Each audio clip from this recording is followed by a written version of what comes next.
Good morning class. अभी last period में आपने स्वर वर्णों के बारे में जाना। अब मैं आपको व्यंजन वर्णों के बारे में बताने जा रही हूँ। व्यंजन वर्ण सदैव स्वर वर्ण की सहायता से बोले जाते हैं। स्वर वर्णों का प्रयोग हमारा मात्रा के रूप में किया जाता है। स्वर वर्णों के सहायता के बिना हम व्यंजन वर्णों को नहीं बोल सकते। आप अगर वो उच्चारण करके देख सकते हैं तो देखिए, क म पा सा सबके साथ में आपके लास्ट में अस्वर की आवाज़ आती है। इसीलिए व्यंजन वर्णों को कभी भी बिना स्वर की सहायता के नहीं बोल सकते हैं। आपने देखा होगा, हमेशा व्यंजन वर्णों के साथ कोई न कोई मात्रा लगी रहती है। यदि मात्रा नहीं है तो उसमें अस्वर मिला रहता है। आप इसकी परिभाषा इस प्रकार लिख सकते हैं कि जैसा कि मैंने लिखा है, उसे ध्यान से देखिए कि व्यंजन वर्ण की परिभाषा आप कैसे लिखेंगे। लिखिए, स्वर वर्णों की सहायता से बोले जाते हैं। व्यंजन वर्ण स्वर वर्णों की सहायता से बोले जाने वाले वर्ण व्यंजन वर्ण कहलाते हैं। इन्हें लिखते समय, इनको हम जब लिखते हैं तो इनके नीचे एक तिरछी रेखा खींचते हैं, जिसे हलंत कहा जाता है। हलंत लगने के कारण इन वर्णों को हलंत वर्ण भी कहते हैं। व्यंजन वर्णों के भेद हैं। मुख्य रूप से व्यंजन वर्णों के 3 भेद हैं। जैसा कि आप जानते हैं, स्पर्श व्यंजन, अंतःस्थ व्यंजन और ऊष्म व्यंजन।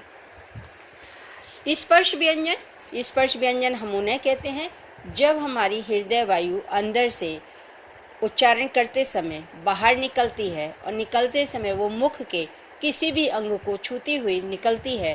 तो जिस अंग से छूते हुए हवा बाहर आती है और जिस वर्ण का उच्चारण होता है, उसको उसी उच्चारण स्थान के नाम से उसका नाम दे दिया जाता है।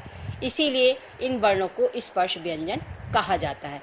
ये स्पर्श व्यंजन हमारे 25 होते हैं, 25 होते हैं। अर्थात क से लेकर माँ तक के जो व्यंजन वर्ण हैं वो हमारे स्पर्श व्यंजन कहलाते हैं। इन स्पर्श व्यंजनों को उच्चारण स्थान के कारण 5 वर्गों में बांटा गया है। आप देख सकते हैं कि इनको किस प्रकार बांटा गया है।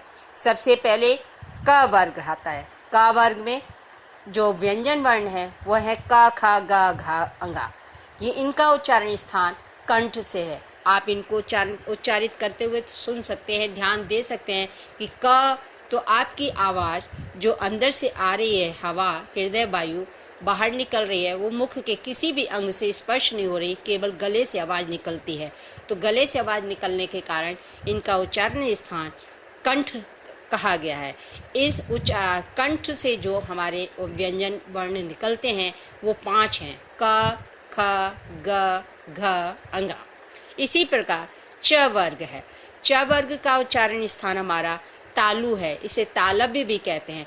च वर्ग का उच्चारण करते समय हमारी जिह्वा ऊपर के हिस्से के पीछे के हिस्से में ऊपर जो तालु है उससे छूलती हुई हवा बाहर निकलती है। इस कारण इन वर्णों का उच्चारण स्थान तालु कहा गया है। आप उच्चारित करके देख सकते हैं कि आपकी जिह्वा किस जगह पर छूलती है। मेरे साथ उच्चारित करिए, च ज झ या, च छ ज झ या। ये भी 5 होते हैं। हर वर्ग में 5-5 व्यंजन वर्ण दिए गए हैं। इनका उच्चारण स्थान होता है तालु। अब आपकी बारी आती है ट वर्ग। ट वर्ग का उच्चारण मूर्धा से होता है। मूर्धा जो हमारे तालु से और दांतों के बीच की जो जगह है उसको मूर्धा कहा जाता है। जब इनको उच्चारण करते हैं तो हमारी जिह्वा मूर्धा से छूलती है, तो इनका उच्चारण स्थान मूर्धा कहा गया है। जैसे आप उच्चारित करके देखिए, ट ठ ड ढ ड़। इसी प्रकार त वर्ग में हमारी जिह्वा दांतों से छूलती है। आपने उच्चारित करते हुए देखिए कि आपकी जिह्वा दांतों से छूलेगी और हवा बाहर निकलेगी, तभी आप उच्चारित कर पाते हैं। आप बोलिए, त थ द ध न। इनका उच्चारण स्थान दंत है और इनका वर्ग त वर्ग कहलाता है। अब सबसे लास्ट वर्ग है प वर्ग। प वर्ग का उच्चारण हम होठों की सहायता से करते हैं। जैसे प फ ब भ म। प्रत्येक वर्ग में 5-5 वर्ण होते हैं। इस कारण ये 25 स्पर्श व्यंजन कहलाते हैं। इनका उच्चारण स्थान इस प्रकार आप याद कर सकते हैं कि क वर्ग में क ख ग घ अंगा, उच्चारण स्थान कंठ। च वर्ग में च छ ज झ य, उच्चारण स्थान तालु। ट वर्ग में ट ठ ड ढ ड़, इनका उच्चारण स्थान मूर्धा। त वर्ग त थ द ध न, इनका उच्चारण स्थान दंत। प वर्ग में प फ ब भ म, इनका उच्चारण स्थान ओष्ठ है। ये आपके स्पर्श व्यंजन हैं। आप इसके बाद आपका आता है अंतःस्थ व्यंजन। अंतःस्थ व्यंजन जब हमारी हृदय वायु अंदर से निकलती है, जो जीभ, तालु, दांत आदि के साथ कहीं भी रुकावट नहीं होती है और हृदय वायु डायरेक्ट बाहर आती है, सीधे बाहर आती है, तो ये हमारे अंतःस्थ व्यंजन कहलाते हैं। ये अंतःस्थ व्यंजन केवल हमारे 4 हैं, य, र, ल, व। ये अंतःस्थ व्यंजन कहलाते हैं, य, र, ल, व। इनकी उच्चारण करते समय हमारी हृदय वायु सीधे मुख के किसी भी हिस्से से बिना छुले बाहर निकलती है, इसलिए इनको अंतःस्थ व्यंजन कहा जाता है। सबसे लास्ट है ऊष्म व्यंजन।